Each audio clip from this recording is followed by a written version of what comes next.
The one thing I wish someone had grabbed me by the shoulders and told me the moment he walked out, before the shock wore off, before I even had time to process what was happening, is this one simple thing.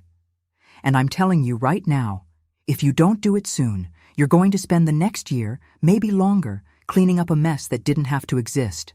I know because I didn't do it, and I paid for it. So listen to me carefully, because everything I'm about to tell you comes from the worst chapter of my life, and I don't want you to repeat it. When he left, I froze. And I don't mean I was sad. I mean I physically could not move. I sat on the couch with my newborn in my arms, and I just stared at the wall, for hours, and then hours turned into days. I was feeding her, changing her, doing the bare minimum to keep her alive, but I was on autopilot. My brain had shut down.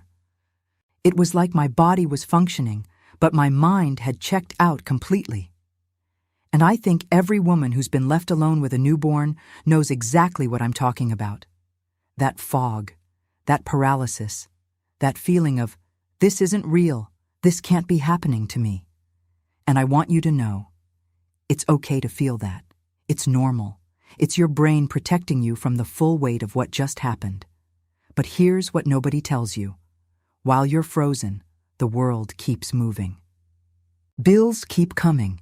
Decisions keep needing to be made, and every day you stay in that fog is a day you're losing ground. And while you're stuck in that fog, there's something happening right now that you probably don't even realize. Your financial window is closing. And I don't say that to scare you. I say it because I wish someone had scared me. Those first few weeks after he leaves are the most critical weeks of your financial life as a single mother. Your bank accounts might still be connected. His name might still be on things. Auto payments might still be running. And if you don't look at your money right now, today, not tomorrow, not next week, today, you could wake up in a month and realize that money you were counting on is gone. I didn't check my account for 11 days after he walked out. 11 days. And in those 11 days, he withdrew money. He made purchases. He spent what should have been formula money and diaper money and rent money. And by the time I finally looked, I was in a hole I didn't dig. So at the absolute bare minimum, check your bank accounts today, right now. Even if it terrifies you, even if you don't want to see the numbers, open the app, look at the balance, look at what's coming out. Because knowing is the first step to protecting yourself and your baby. But that's still not the thing. The thing I'm about to tell you, it's even simpler than that. And it changes everything. But first, I need to talk about something that's going to make some of you uncomfortable. When he left, everyone rushed in with advice. My mother, my sister, my friends, his friends. Everyone had something to say. And the number one thing they all said was, be strong. You're so strong. You've got this. Stay strong for the baby. And I smiled and nodded and pretended I was fine. But inside, I was crumbling. Because telling a woman who just had her entire life ripped apart to be strong is not helpful. It's a cage. It traps you into performing strength when what you actually need is permission to fall apart.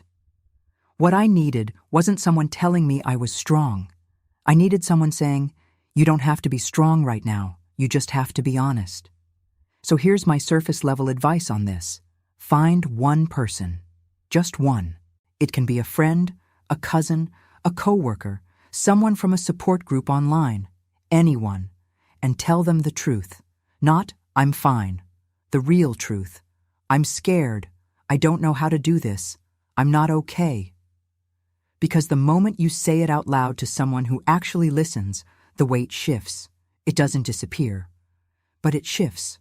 And that's enough to get you through the next day. Now I've been building to this. The simple thing. And I need you to listen carefully because most moms don't do this until it's way too late, and by then, the damage is already done. The one simple thing you must do before it's too late is this.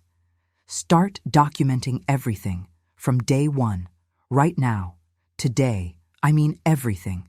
Every text he sends you, every time he cancels on the baby, every time he shows up late or doesn't show up at all. Every expense, every diaper, every can of formula, every doctor's visit, every single dollar you spend on that baby alone. Document the schedule. Document who feeds her at 3 a.m. Document who takes her to the doctor. Document who stayed up all night when she was sick. Get a notebook or open a notes app on your phone and start writing. Date, time, what happened. That's it. That's the simple thing. And I know what you're thinking. Why? Why does that matter? He's gone. I'm just trying to survive. I know. I thought the same thing. But here's why it matters more than almost anything else you could do right now. Because the day is coming. And it might be 3 months from now, or it might be a year from now, when this documentation will be the difference between you keeping your baby safe and you losing control of the situation entirely. If a custody conversation ever happens, and if he left, it probably will, the court doesn't care about your feelings. They don't care that you were the one who stayed. They care about evidence. They care about records. They care about who can prove they were there. And if you don't start documenting now, you'll be sitting in a room trying to remember things that happened months ago with no proof, while he shows up with a lawyer and a story. I've seen it happen to women I love. I've almost been that woman myself. And let me tell you what happens when you don't have records. A friend of mine, she did everything for her baby. Everything. She was the one who woke up every night. She was the one who took him to every appointment. She was the one who paid for everything. But when the custody fight came, she had nothing written down, nothing documented, no dates, no records. And her ex? He had text messages that made him look like Father of the Year. Out-of-context messages where he asked about the baby, photos he took during the 2 visits he actually made. And she had nothing to counter it with. Nothing. Because she was too busy surviving to think about documentation. And the system, the family court system, it doesn't reward the hardest worker. It rewards the best record keeper. Now I want to be really honest with you. What I just told you, start documenting, that's the beginning. That's the foundation. But there is so much more to protecting yourself and your baby in this first year. The full system, how to organize your documentation so it actually holds up, what family courts are really looking at, how to build your financial safety net from zero, how to structure your entire first year as a single mom so you're not just surviving but actually getting somewhere. All of that is deeper than what I can give you in one video.